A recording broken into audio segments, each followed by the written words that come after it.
March 13th, 2020. The day the world turned upside down. The day the world masked up. And this is one of possibly many news conferences to come because things are changing quite rapidly here. As the crisis sweeps the nation, the toll is growing by the hour. At least 4 states, including Oregon and Ohio, have now ordered all schools closed. It's a desperate measure that could have far-reaching impacts. Virus, which has infected hundreds in China, has now reached the United States. As a student, everything seemingly changed overnight, with no hope of going back. How do we recover from this? How do we unmask? Now, let's really set the scene. March 13th. March 13th, mid-March. March 13. March 13th. March 13th. 2020. Everyone in high school currently were either in middle school or high school once the pandemic started. For me, it was my freshman year. For others currently in high school, it was either their 10th grade year, 8th grade year, or 7th grade year. This most definitely in some way, shape, or form stunted our growth as individuals, both socially and academically. It's hard to imagine what life would be like without the pandemic. All the missed opportunities we've had these past few years, from school trips to missed job opportunities. At the beginning, we thought that it was some funny joke. I remember in Spanish, we had to do a Dramita, like a presentation, and it was Oliver on his deathbed, and he had COVID. And we were like, you have COVID and you're gonna die. It's like, oh no. And so we were all joking. And like the substitute teachers were like, don't worry, I don't have COVID. And we were like, ha ha ha. How it was something that would never really affect us. After all, we are in America, the land of the free and the home of the brave. So how could we be affected by something as small as a virus made of microscopic RNA covered in a capsid and a protocotin as its identifier? I remember learning about it in Mr. Greg's class because we did like CNN 10 every day and hearing about it in China, but as a 7th grade, 13-year-old, 12-year-old, whatever I was, I didn't think that it would come to America because that kind of stuff doesn't happen in America. We were wrong. Nothing, not even our patriotism, could save us from what was about to happen to us.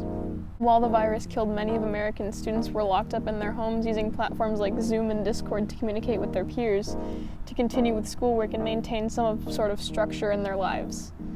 We became the technology generation that we've always been called.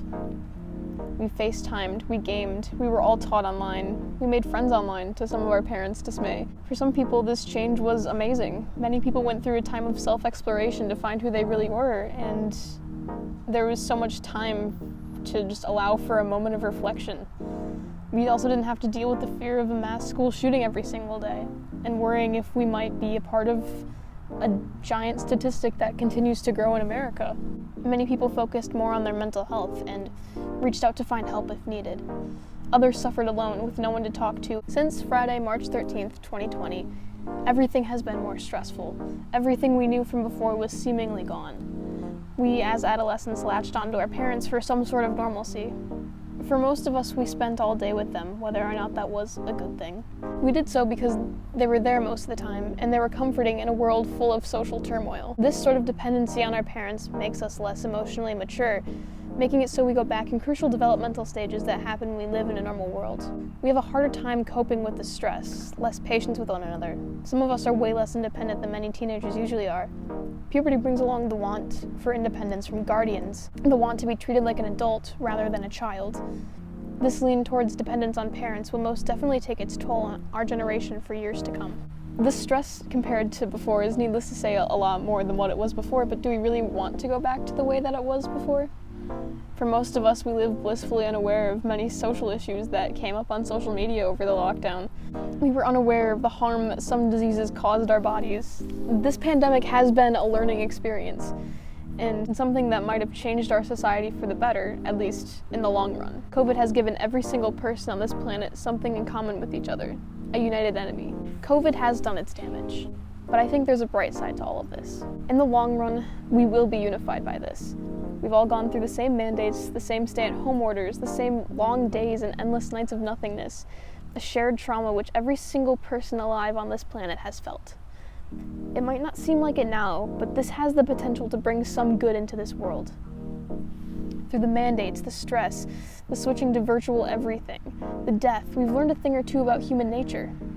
For some of us, the stay-at-home order taught us a valuable lesson. We do not need to constantly be busy with things like schoolwork or jobs, and it's natural for us to take a break in order to not get burnt out. We found our real friends that we care about and that care about us, and we cut off relationships that might not have been the healthiest for us. We realized that we can be open and vulnerable with one another. Our life is precious, and we've only got one of them. The idea of imminent death has loomed over our heads as adolescents for 2 whole years. That in itself has caused a mental toll that will be difficult to reverse as we grow into adults. Like, the impossible never happens. No one believes the impossible is gonna happen. When we were in class for like joking about the pandemic, no one thought we were actually gonna get our school shut down. That didn't happen. That doesn't happen. And then it did. And with that, it like, there's like a terror with it of like, what can happen then? What's going to happen then? What's going to happen in the world that we can't control, that we can't change, that we can't fix? I feel like there's been like so many bad things. There's been like so much hatred recently, especially like discriminatory people against because of the pandemic and stuff. Like all this stuff, it's like, I don't know, it like opens eyes and doors and you see things that you never before saw, and it just makes you question what happens next.